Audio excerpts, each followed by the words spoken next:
May 22nd, 2019, Rogers Rangers, mission number 2. This is the campaign game, so mission number 2 is rescue, and it's the recover the prisoners. So the objectives are set out on the map, and one of these are the prisoners that I have to rescue and bring back to Rogers Island. I start with, well, this is my second mission. I failed the first one. This is the second attempt at rescue. I failed the first rescue mission. But anyway, since it is my second mission overall in the campaign, the alert level is 1+1. So it starts at level 2, alert level. I had 10 RPs with this mission card, and I went ahead and decided to get 3 Rangers, small force, but fast moving. Rogers is going to have a hatchet. One of the Rangers is going to have a long rifle, which gives me a tactical edge with the leader. So I'll have a +2 tactical edge in supplies. Supplies are always good. The cards have a lot of supply elements, and I didn't have supply the first rescue mission, and it cost me dearly. All right, what else we have here? Command is 4, so I actually have room for one more if I gain some RPs. And success, if I win this mission, I get to recruit 1 Ranger unit.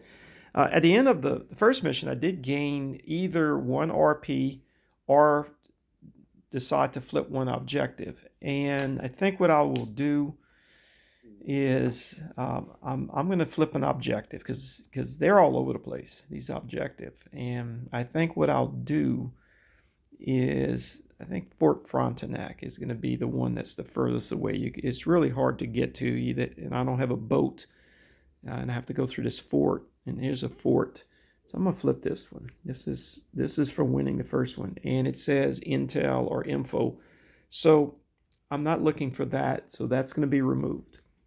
So that leaves me with 5 objectives, and I'm going to start off.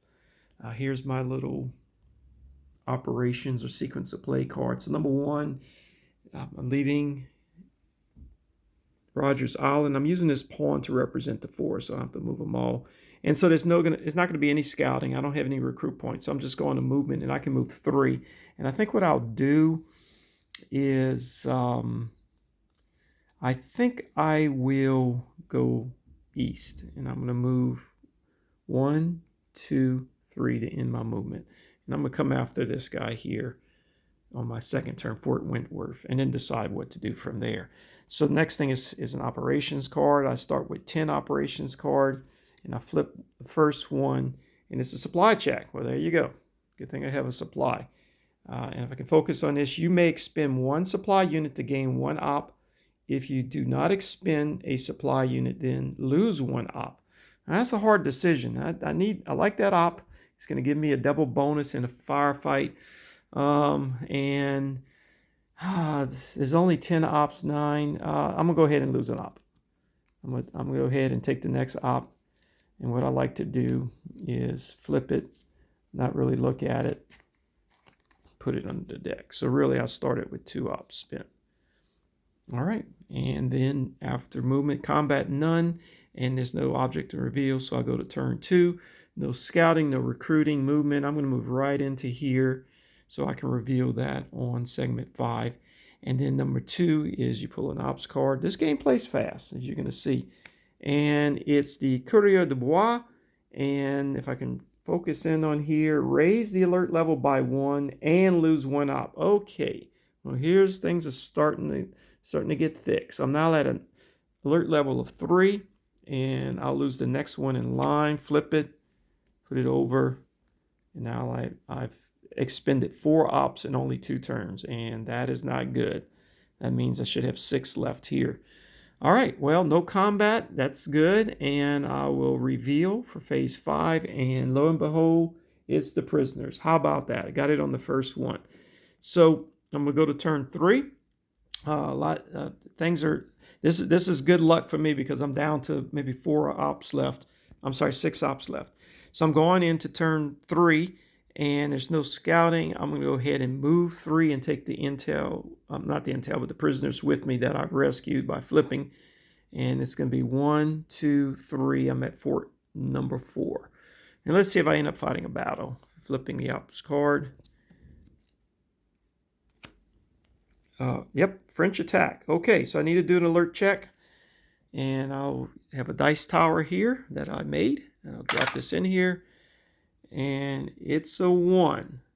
So it's less than my alert level of 3, which means make an alert check, die roll less than or equal to alert level, go to combat. So I'm going to combat. And as I mentioned in another video, first video, I'm not going to go through all the corrections, but all these cards are misprinted. But based on the rules, die roll greater than alert level would be no effect, not greater than or equal. So I'm going to combat. If I win the combat, I gain 1 op. I don't really need it. Just need to survive this combat. Lose combat, lose 1 op. And I do have my supply, so I can actually do a double fire. All right, so I'm going to combat procedure, and I do believe what I do now is roll a die to see how many French forces. Last mission, I rolled a 6, and it was in a French fort, so it was +7, and they just wiped me out rather quickly. So hoping for a low number. And it's 2. Okay, that's manageable. So what that means is I'm not in a French fort, so they're not going to increase. So I draw from the bin 2 hostiles. 1, 2. And I got low ones. These are low. So I get to put them in which order I want because they're tied. Normally it'd be the higher strength first, and I'm going to go ahead and put the leader first. And then I have to line up my guys. So I have 3 rangers. I'll just go ahead and line these rangers up. And I'll put Rogers last. I'll put Rogers last. So I need him to survive the mission. And Rogers has a hatchet, so that will give him a +1. And I will put I'm going to expend the supplies fairly early because I think this is all I need to do. So I'm going to go ahead and put the supplies 2. Long rifle is going to be 3. And what happens is first thing we do is we roll for tactical edge. I have the leader, which gives me +1, and the long rifle, which gives me another +1. So I have a +2 to my die roll. And the hostiles have a leader, and they have a +1. So here we go. Dice tower. Blue being French, red being British. So they have 4 + 1 is 5. I have 2 + 2 is 4. They win.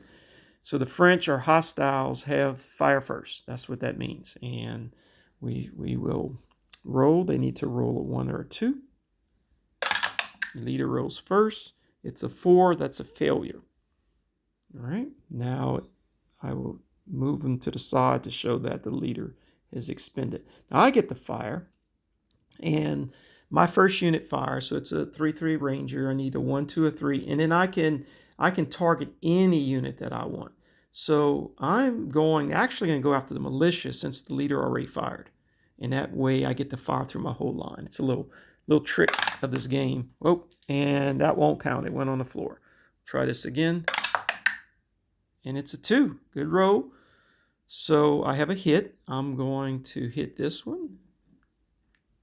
Now the rule says you fire through the whole line, then you come back. So it won't be the French turn. It will be my second one. Second unit's going after the leader, of course. Up it in the dice tower. And it's a 1, and so it hits. Oh, I didn't even expend my supplies. Basically, by expending your supplies in combat, they would each fire twice. So actually, technically, if I expended the supplies, the first unit would have fired twice and killed both of them. All right. So what happens at this point? You take the dead hostiles, you put them back in a hostile bin. And then I didn't lose anybody. They go back. Technically, where the pawn is, I just put them back here.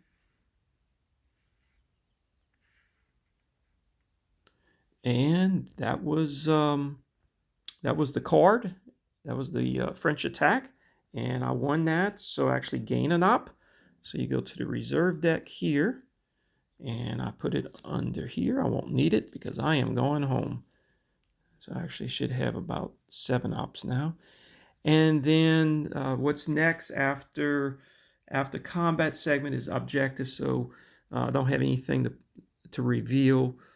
I was going to mention that on my tactical edge, if it was a tie, you look at the terrain effects chart and it says who wins tactical superiority in ties.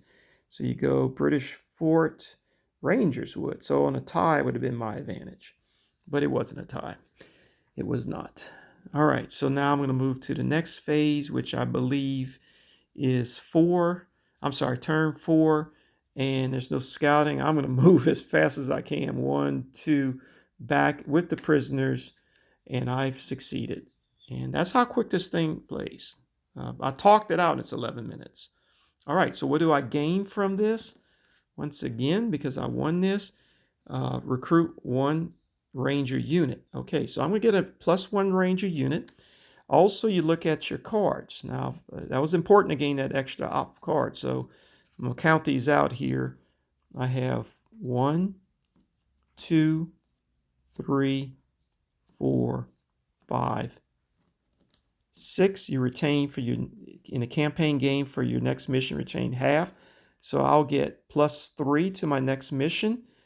If it rounded down, so if it was 5, I would only have 2, but I get 3 of half of my ops cards. I don't have any RPs. I would be able to keep half of that. And of course, I get an extra ranger. So let's just take a quick peek at the next mission. Mission number 3 is Frontier Raiding and situation alert level 2. So I would go up to 3. My alert level would be 3. Mission is to find and destroy the hostile village. I have only 8 ops, but I get to add 3 to that. So actually I'll have 11. That's good. And then logistics is 12 RPs, nothing to add to that. Command is a bigger force, 5.